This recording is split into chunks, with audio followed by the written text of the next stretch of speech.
Jenny Lauren Dowden for Conduit News, and today we are honored to once again have Dr. Amy Beard joining us. She is a certified functional medicine physician. She's based out of Little Rock, but she is available online to help all of you who are interested in learning more about her practice. Hi, Dr. Beard. Thank you so much for joining us. Hello, Jenny. Good to be here again. There is so much happening right now. I feel like every week there is just a new hurdle or something new related to COVID and the vaccines and the mandate. Just first of all, give me your overall impression on what you are seeing. Oh, the same thing you are. Constantly moving goalposts, flip-flopping, inconsistent messaging from the experts. So there's no reason, there's a reason there's a lot of confusion and opposing views. So for me, what I'm seeing is, a lot of people starting to question the narrative more and more and more, because how long have we been at this now? Going close to, 2 years, yeah. Right? And it's just like and I've written down almost 4 pages of notes of the examples of the flip-flopping, the inconsistencies, the changing definitions. And it's just amazing when you start looking at everything back to back to back to back. You're like, okay, something is amiss here, people. Okay, you can't look at what has happened over the past 2 years and think that we are really following the science, because we're not. Right. And so how would you, can you just give us a few of those examples? And then, you and I have talked about this. Science has been wrong before. Just give us your professional opinion about that.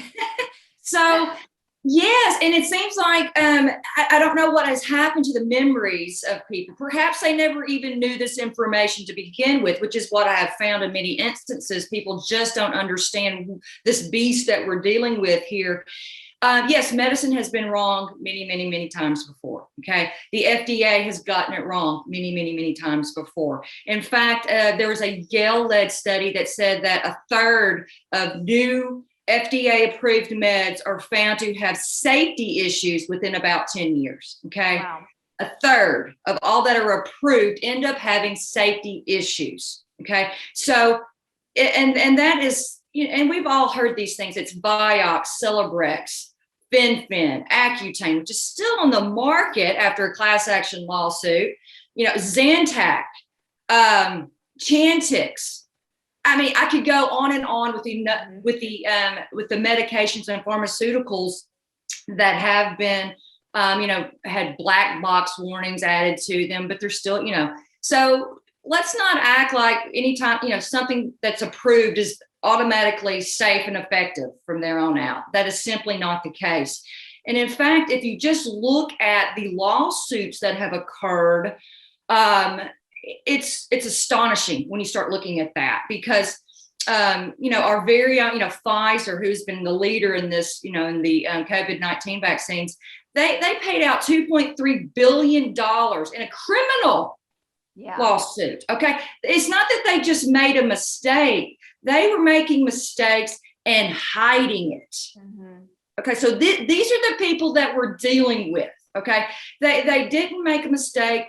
They actually were trying to hide the mistake, and they got caught, along with the largest GlaxoSmithKline, $3 billion lawsuit it was a criminal case, because this was the largest healthcare fraud settlement in the U.S. history by the GlaxoSmithKline one, and it was involving Paxil, Wellbutrin, Avandia, things like that. So there is a substantial history of the pharmaceutical companies being involved in criminal activities.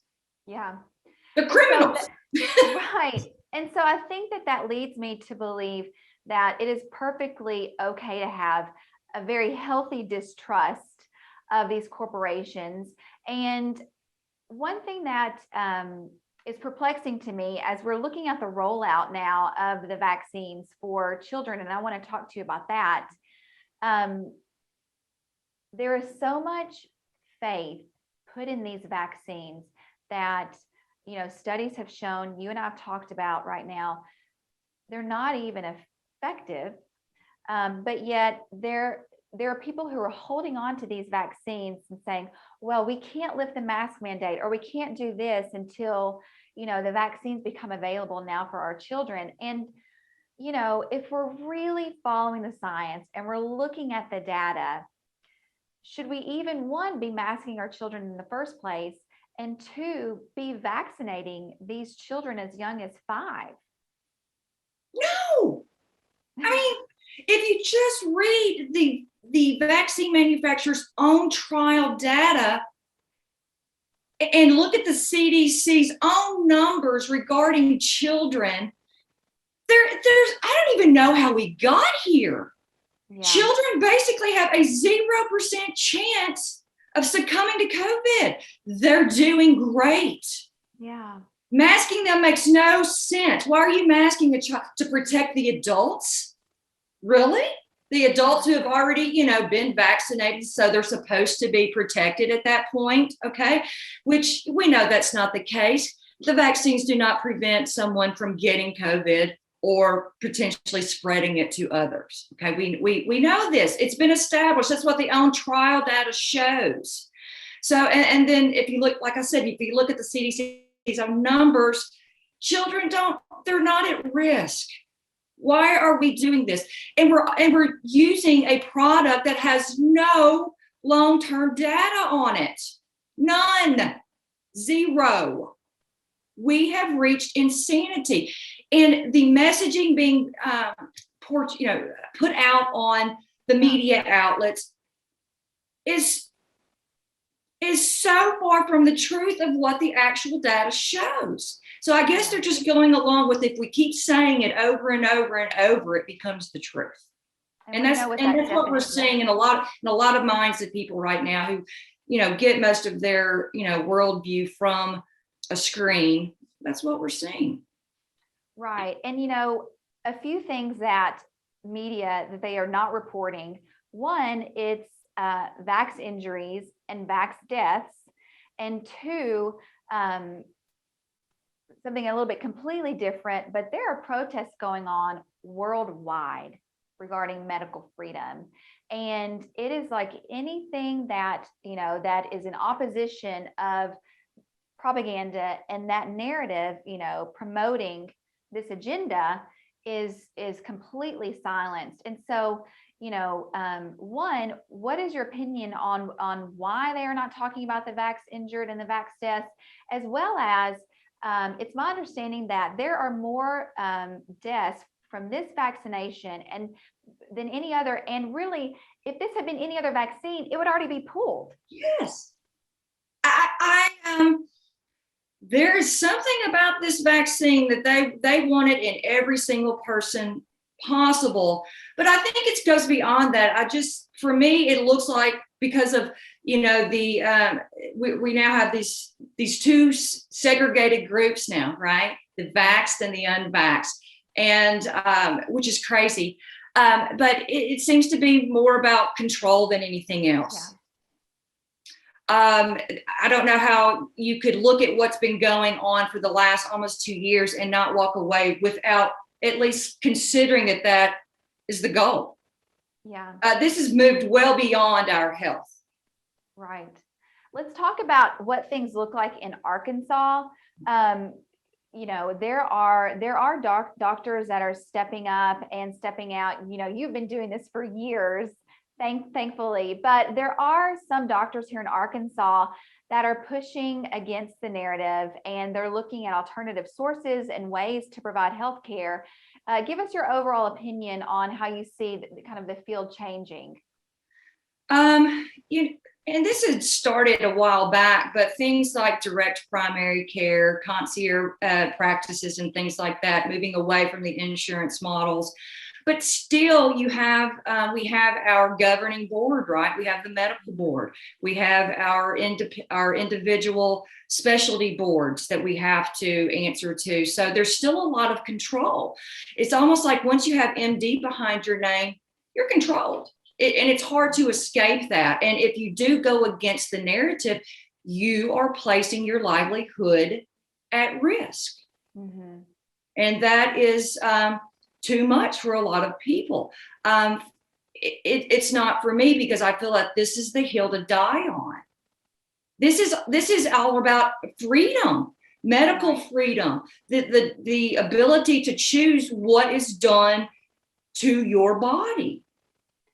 We hear people, so, there's several different camps. Some people, when we're talking about the vaccine mandates, people will talk about, well, but, with another mandate or with this piece of legislation, you're now telling small businesses, what to do. So, but, personal freedom and liberty even trumps, small businesses. But whenever you're talking about, let's say, just vaccines and public health, there's such a loud voice about the collective good and the collective health, and fighting for your personal liberty and your personal freedom is a very selfish thing to do. And why do you want to make my autoimmune child sick? Why do you want to do that? What is your opinion on on that perspective, when people say that, fighting for personal liberty and really personal health and responsibility is what we're talking about? I'm responsible for me. I'm responsible for my immune system and what I put in my body. I'm not responsible for you. But what do you say about that, about that narrative? And that is one that's been very frustrating to see unfold, because I've seen this. It's all been about the collective good, right? The individual. If you want to talk about minorities, the individual is the minority, right? That's you. Yeah. You are the minority. The individual is the ultimate minority. So you want to talk about minority rights, but you can't talk about that without talking about the individual. And this whole thing about how what you do impacts, other people's health, that's, to some extent, maybe.